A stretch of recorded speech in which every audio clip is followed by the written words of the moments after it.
Welcome to my World History Notes, where I read from the book that I wrote to teach homeschoolers world history. A Bible believer looks at world history.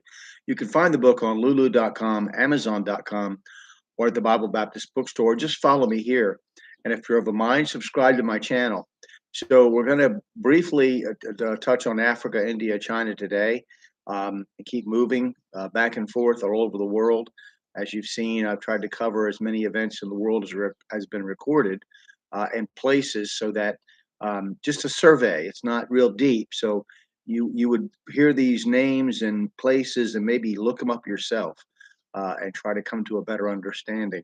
It's fascinating stuff to me anyway. I hope you'll enjoy it. And even if you disagree completely with what my conclusions are, I hope you'll come to your own conclusions by your own study.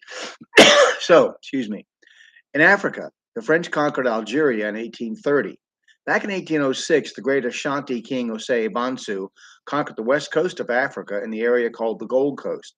The economic situation changed greatly in 1811 when Britain abolished the slave trade, with Holland and France following along with most European countries. The British went to war with the Ashanti in 1824 and, after several setbacks, defeated them. Liberia, formed as an American colony for freed slaves in 1822, achieved its independence in 1847.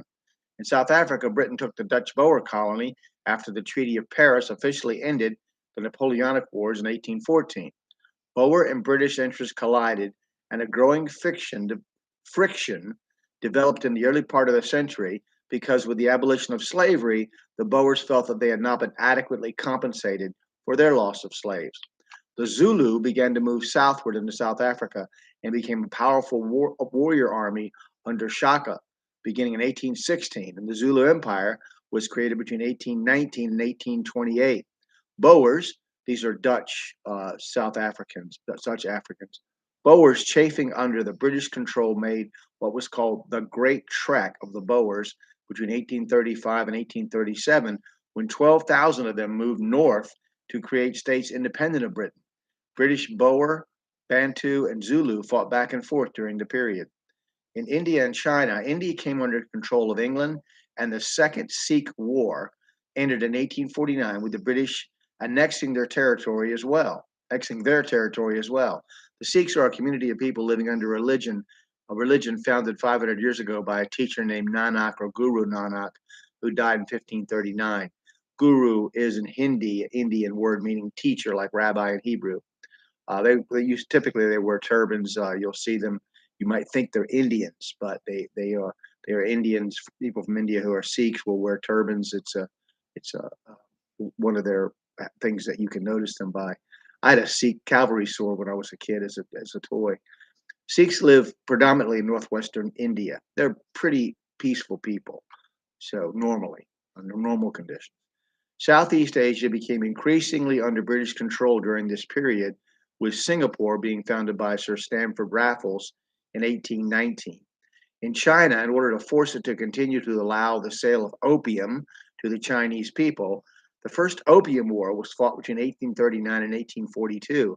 The opium trade, which enslaved millions of Chinese people to the slavery of drug addiction, made fortunes in both Britain and America. Some of our most famous and political and industrial families in this country and Europe made their original wealth in the opium trade of the early 1800s. While the horror of the slave trade was being abolished in the West, the horror of enslaving an entire nation of millions of human beings to opium was raging full blown in the East. Hong Kong became a British colony in 1843. Now, next, I'm going to talk briefly about Karl Marx, and then I'm going to bring up the subject of slavery.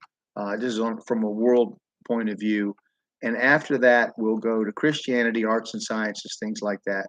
So I hope you'll study world history and come to your own conclusions. And I really enjoyed this, and I hope you have a great day.